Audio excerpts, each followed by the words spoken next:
Hi guys, this is Alex, and welcome back to Kerbal.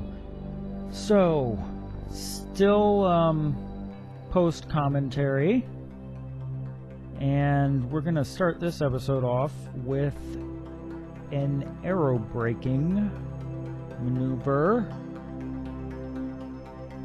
So, still pretty high up. And I think about now is when I would retract the solar panels. You gotta have those retracted in order to go through the atmosphere, otherwise they'll fly off. So, yeah. And I can actually hardly see what's going on in this preview. I just know that I'm retracting the solar panels, and soon... Let's see, we're still at 780 kilometers about, and we need to... Let's see. We're gonna end up falling down... I think I set it to 115. 115 kilometers.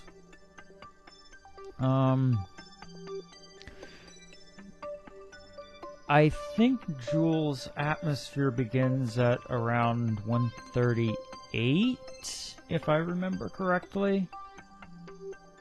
No, we should find out soon. As now that we've got the solar panels retracted, we're heading down into the atmosphere and... well, just watch.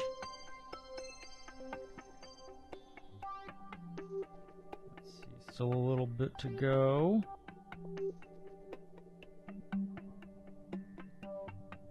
Speed up a little bit, and boom! Hitting the atmosphere right away. And I don't know if it's that Jool's atmosphere is really thick up here, which would be weird, just like all of a sudden from no atmosphere to extremely thick atmosphere. I don't know if it's that, or if it's just that we're going so incredibly fast that even this light atmosphere is causing heavy atmospheric effects. It might be a combination of both of them. But yeah, just as soon as we hit the atmosphere, it just lights up the craft like that.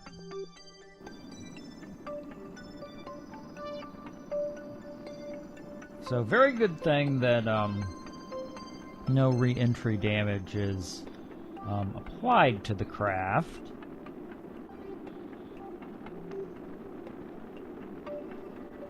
Yeah.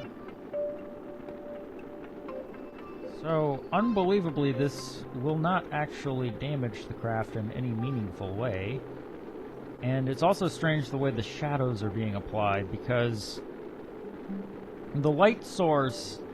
the light is supposed to be coming from the parts themselves as they heat up, and the friction that's being applied to the craft is heating it up and causing it to light up. So it seems strange that there seem to be shadows there, because the light is supposed to actually be coming from the craft, not coming from some outside source. So probably just some quirk with the lighting engine. Lighting engine, is that a thing? I really don't know. But yeah, we still got a ways to go, because I think I lowered it down to 115 this time. So we're still going to get a bit lower before we leave the atmosphere. And amazingly, we still haven't hit the height of Laythe's orbit, so we're going quite fast still. And what's interesting to me to think about is that with all of this atmospheric friction, basically we are slowing down relative to Jool. We're going quite fast relative to Jool, and we are slowing down. But because we're actually going slower than Jool relative to the sun, this is actually speeding us up relative to the sun. So we're slowing down relative to Jool because we're going to get an orbit that is roughly well, right now we actually have the same orbit as Jool around the sun. So we're basically that surface velocity down there that you see is going down, and that means that we're slowing down relative to Jool's surface. But because we were actually going fast, we were actually going slower than Jool around the sun, and now we have an orbit that is basically the same as Jool's around the sun. We actually sped up relative to the sun.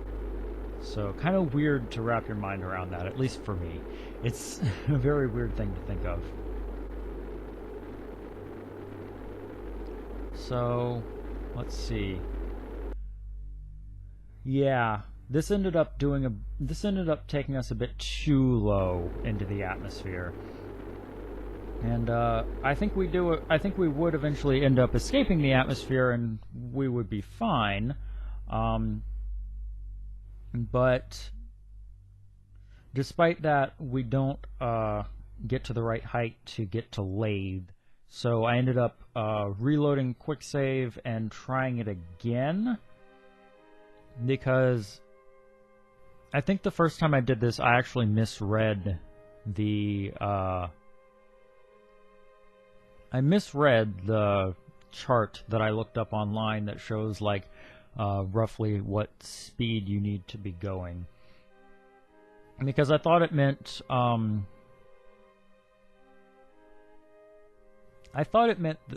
the speed that you would need to be going when you hit Jool's atmosphere, but really it's the speed that you need. I thought it meant this.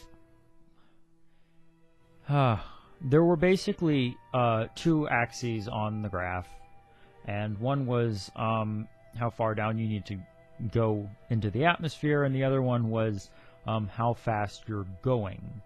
And I thought that the how fast you're going one was how fast you're going when you hit the atmosphere.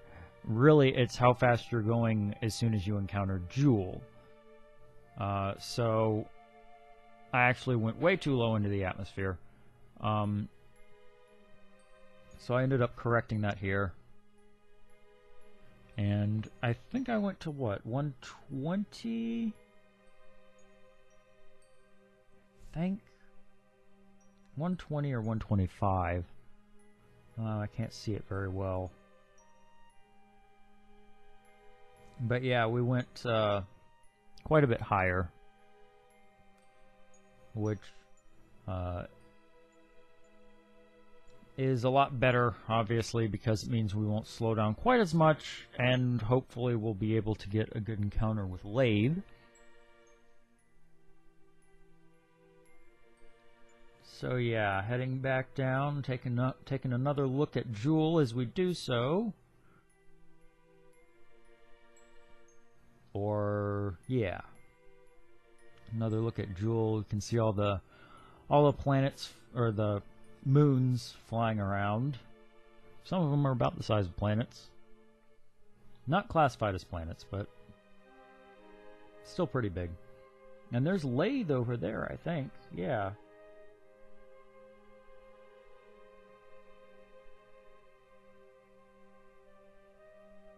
Yeah, not classified as planets because I don't think planets are classified by size.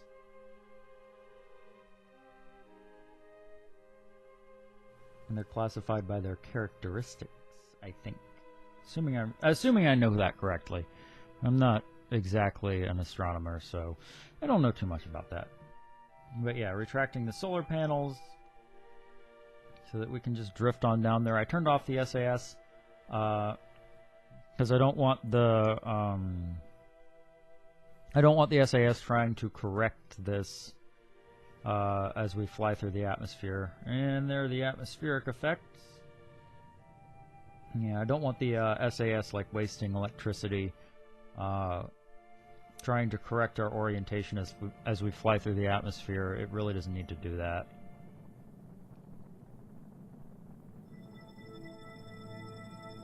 Okay. So trying this for the second time.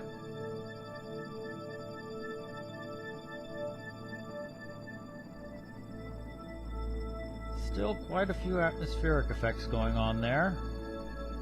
And you can see the ship lighting up still.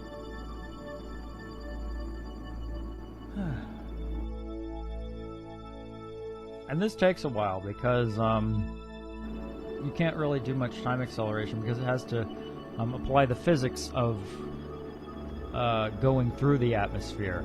It can't just you can't just time accelerate the way you do in space.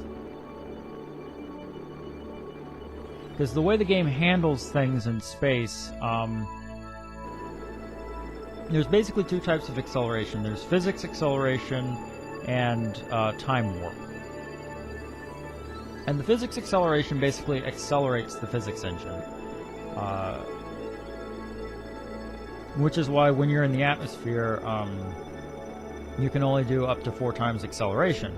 Because any more than that, and it would just completely fuck up the physics. In fact, a lot of times if you do 4 times physics acceleration, it'll still fuck up a lot. So, but basically, the difference between that and time warp is that with the time warp, it doesn't apply the game physics. It really just, like it doesn't detect acceleration and drag and that sort of thing, and it really just really you just end up traveling on that orbital path. It's like if you could imagine your orbit being like a rail that you're traveling along. That's why they call it like on rails acceleration, because it's very set in place. You can't really affect it while you're time warping. And really the only thing that it applies are, well, it doesn't really apply anything, it just sort of calculates like the effect of gravity and things like that. In fact, because it doesn't apply like physics, I've actually had times where I have accidentally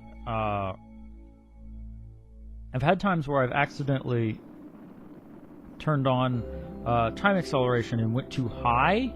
I made it go too fast, and I was supposed to like hit the atmosphere or something, and it would just like it wouldn't turn down the time acceleration in time because the ship was just moving too fast, and it would just skip right over the atmosphere. And it didn't do anything. The atmosphere had no effect on it because there were no physics applied to the craft. So yeah, here we are, and that is a weird looking sunrise. It's very purple. The edge of Jool is. So we're just about out of the atmosphere, I think, and we haven't fallen quite far enough. You haven't fallen quite far enough to get down to Laythe. So let's see, I'm not sure. I don't recall if I tried that, yeah. I didn't want to go back and do a completely new maneuver, so what I did was I just, I decided to do another orbit and just skim the atmosphere again. This time a little bit higher so that I don't slow down quite as much. But I just decided to skim the atmosphere a bit so that it'll lower my orbit just a bit more. So just using just a little bit of delta V, not too much, to raise our orbit around Jool just a bit. Oh, There's the sunrise, Jool sunrise. Yep, there it is, yeah.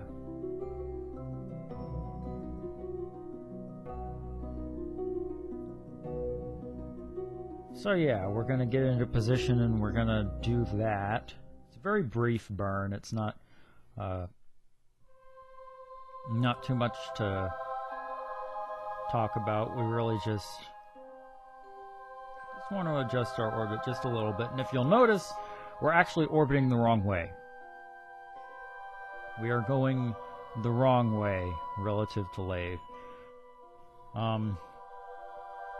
Which means it's going to be even more difficult to get into orbit around Laythe because we have to get pretty deep into Laythe's atmosphere in order to properly slow down enough to get captured by it. So you are going to see a little bit of that in this video.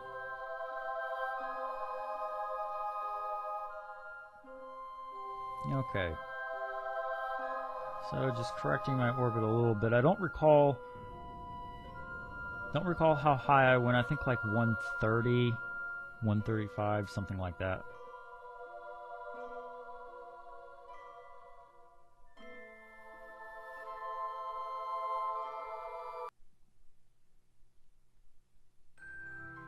Okay, what did I do? I reloaded for some reason. Oh yeah, I think I overshot it. Oh no. No, I remember. Oh, good lord. For some unknown reason, the engines on the lander turned on. I don't know why.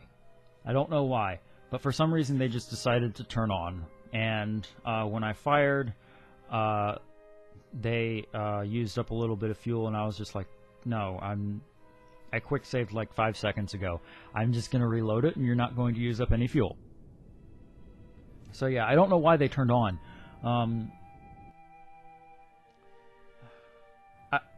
I was actually trying to think about that. I was thinking maybe it was like when we passed through the atmosphere because they have air-breathing engines on them. Maybe they detected some of the atmosphere and turned on. But that doesn't really make sense because there would have been no intake air because Jool has no oxygen. Jool is not an oxygen-rich... It doesn't have an oxygen-rich atmosphere. So you can't use air intakes on it. So it's very strange that the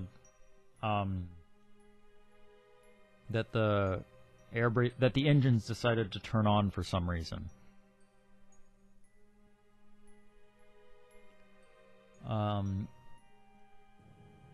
It may have also been like maybe I hit one of the keys because I have some action. I have one action group set up for the engines, I think, and that is to toggle the engine. But it doesn't toggle them on, it just toggles the mode from air breathing to closed cycle. So it shouldn't have actually turned it on. I don't know why it did that. Okay, so going through the atmosphere once more. I don't recall if this is the last time we go through Jool's atmosphere. It might be. But yes, getting a very nice low orbit that should encounter Laythe. Or at least encounter Laythe's orbit. Okay. And here I realized that for some reason the Pegasus 2 was called the Brick Moon. And so I changed its name back to what it's supposed to be. Yeah, and there we got a very brief encounter with Laythe until we slowed down too much and no longer had it. Let's see. I don't recall what I ended up doing. Oh, yeah, I reloaded it so that I could raise my periapsis just a bit. And I think this is the last time we end up going through Jool's atmosphere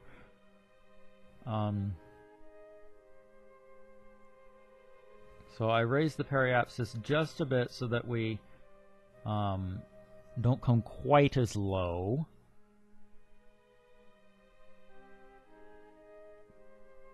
But that should slow us down until we get about in Laythe's orbit. I don't recall. I think it might have been just a little bit off, but it didn't require too much adjusting after that. So I think I did 135, which isn't all that low into the atmosphere. That's just like 3 kilometers into the atmosphere. It's still pretty high, but Jool's atmosphere is thick enough so that I think it did the trick, if I remember.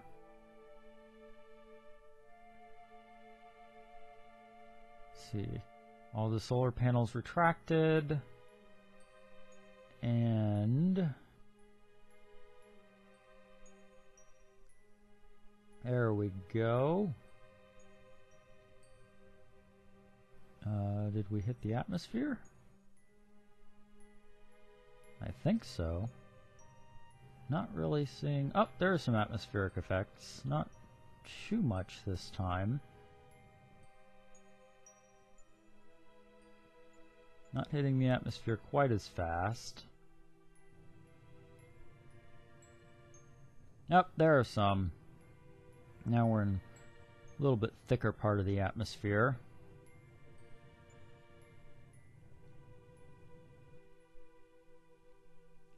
That should slow us down just enough so that we reach Laythe.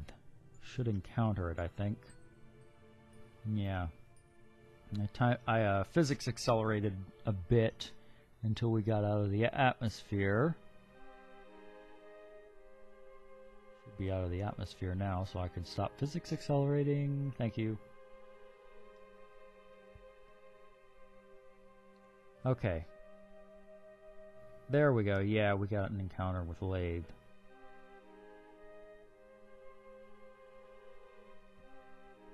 Yeah, because I think I wasn't expecting to actually get the encounter right then. I was just sort of I was still fine-tuning my orbit so that I could be about at the height of Laythe. So at this point, I started tinkering with my orbit a bit, seeing what would work and what wouldn't, how best I could encounter Laythe to get fairly deep into its atmosphere.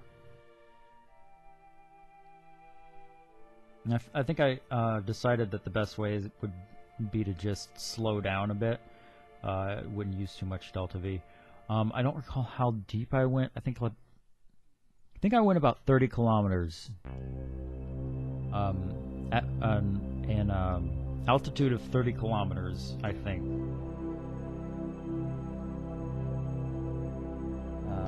There we go. Yeah, I can't see it, but you guys should be able to see it. Like I said, right now I'm watching this on a preview in Adobe Premiere, and I can't see the text all that clearly. It's pretty small, and it's pretty small.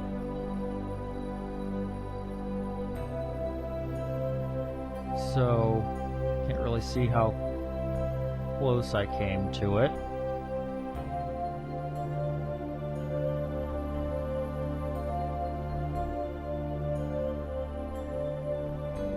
I should come pretty close to it, like 30 kilometers, I think.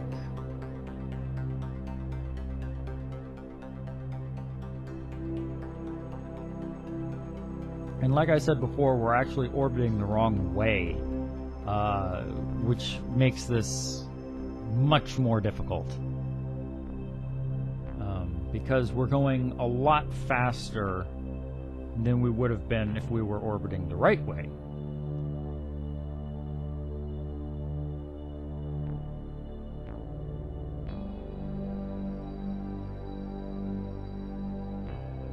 Just time accelerating until we go encounter Laythe.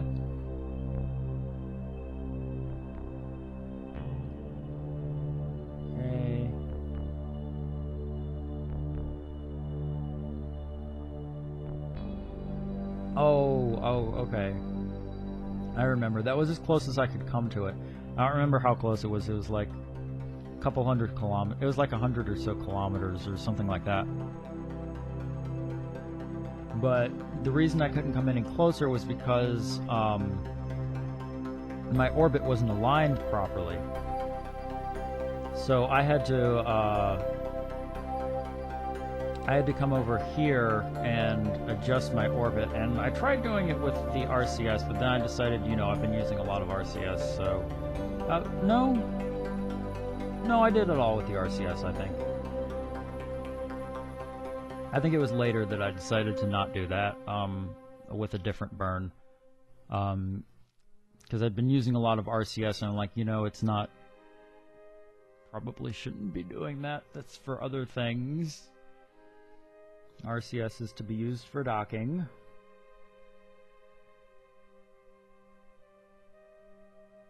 Okay, so now encountering Laythe, going the total wrong way. And in a few moments you'll see just what impact that has on our speed and how we encounter Laythe.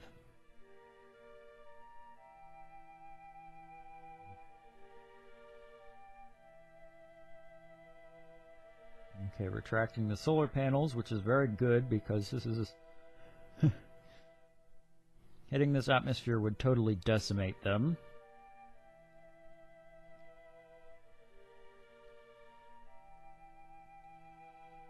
Alright. Laythe's atmosphere begins at, I believe, 55 kilometers. Yeah, look, this is real time.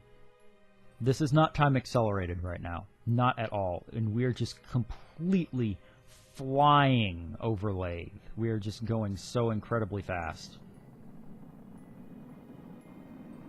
And look at those atmospheric effects. We are just shooting through the atmosphere right now.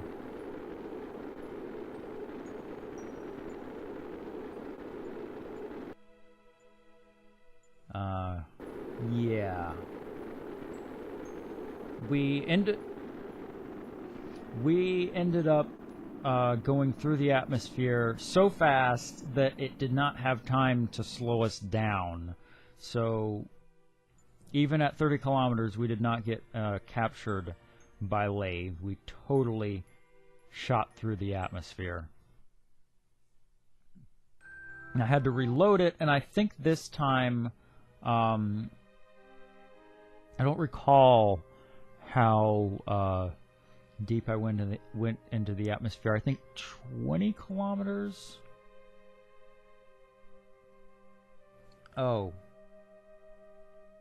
Oh, right. I ended up loading the quick save that I did before that ended up being before I went through Jool's atmosphere, so I think I have to do that once more.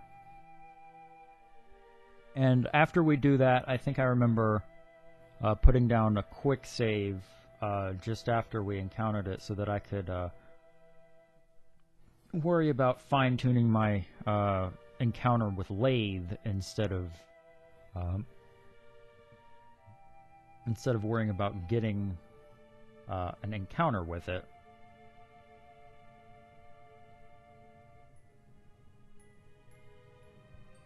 So yeah, we're going to shoot through Jool's atmosphere once more.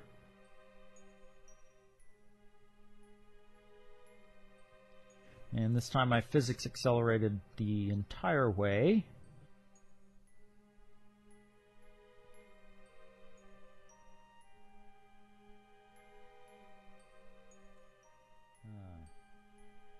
Did I go too far?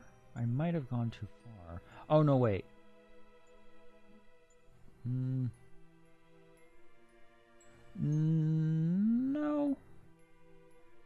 I don't think so.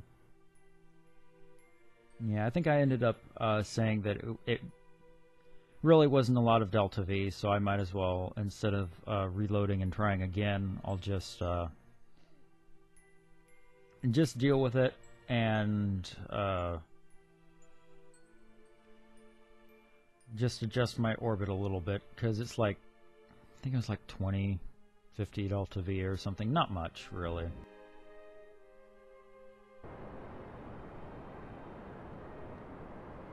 Not compared to like hundreds of delta V. Okay, so I adjusted my orbit a bit so that I can encounter Laythe. Alright, and I don't recall, it must have been like 20-25 kilometers was the altitude that I ended up going for.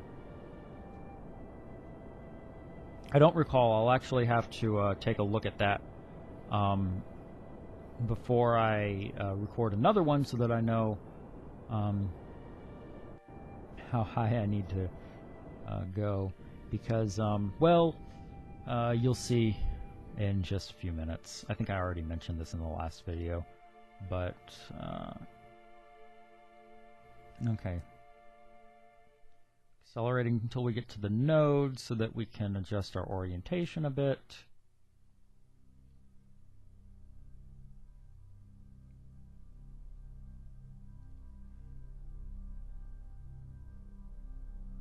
Alright. And it still takes a while to turn this craft even with RCS on. That's okay. That's okay. And I think I realized that I was running the wrong way. Did I? I might have. And I think at first I wanted to... Yeah, I think at first I wanted to be like, you know, I'll just use the RCS thrusters. But then I was like, you know, we're using the RCS thrusters too much. We're gonna... If we run out of RCS fuel, we're screwed. Because there's almost no way I can dock with anything if I run out of RCS fuel. It would make things very difficult. I actually did a mission a long time ago where I put the RCS thrusters and the RCS fuel on the wrong craft. Or something like that. It's like it was remote controlled and it had I had remote tech on, so I couldn't possibly dock it with the other craft. So I ended up just having to like use just the engines on the main craft to dock with the, I think it was a refueler. Alright, so encountering Laythe again. Going to hit its atmosphere quite hard and much deeper this time.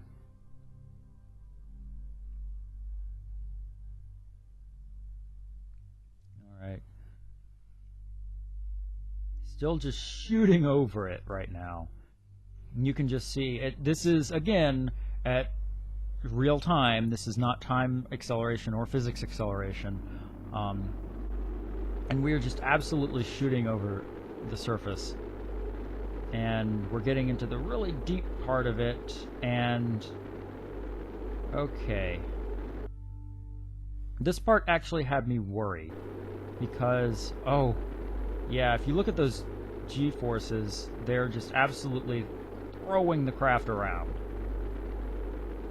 And I was really afraid at this point that either the lander or the Pegasus 2 would end up hitting something, or you know, that they'd somehow collide or something. I was also afraid that they might come undocked, because if you apply enough force, they might. It's possible for them to come undocked.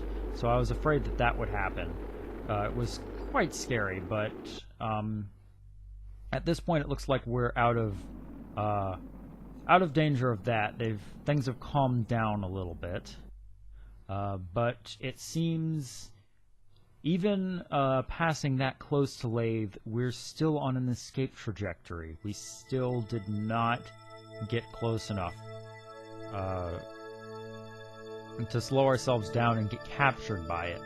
So I'm going to have to try this again, and I'm either going to have to come really close to Laythe, or if that doesn't work out, what I'll have to do is maybe I'll just do an encounter like that and see if I can come around and do a second one. That might work. Yeah, because it would take like hundreds of Delta V, like 1,000 Delta V or something, to slow the craft down to get captured by Laythe at this point, and we just don't have that. But anyway, yeah, so still gotta get captured by Laythe, but that's for the next episode. So I'm actually going to end this one here, so thanks so much for watching, guys, and until next time.